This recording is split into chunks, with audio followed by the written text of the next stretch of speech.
not all leaders are inclusive leaders. I think there is a big Right. difference between the word manager and leader. I think not all Mm-hmm. great managers make great leaders. Managers are great Yeah. because they can manage a task, manage the outcome of a project that they're working on. But leadership is when you could even lead without having a title.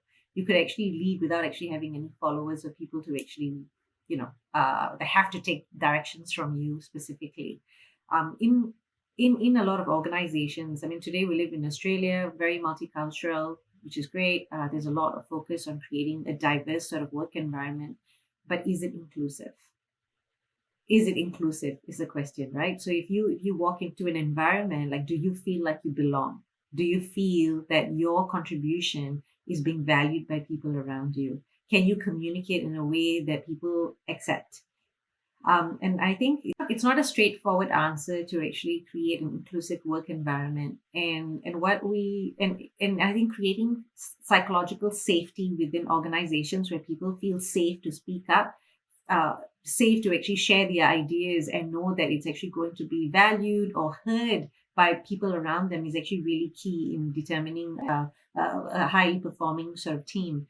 So with grit leadership, what we aim to do is give people immersive experiences. So we get our leaders to actually put headsets on, and you're actually walking into a scenario where you could be experiencing some form of discrimination. It could be age, could be gender, could be sexual orientation, could be disability, could be race, could be literally anything.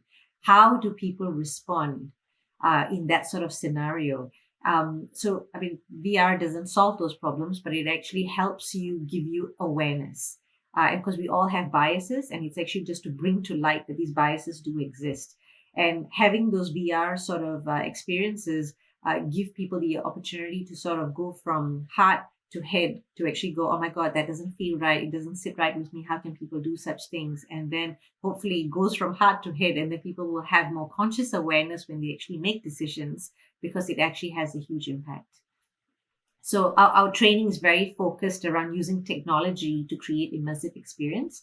And all of our profits are channeled into building programs for young girls in schools.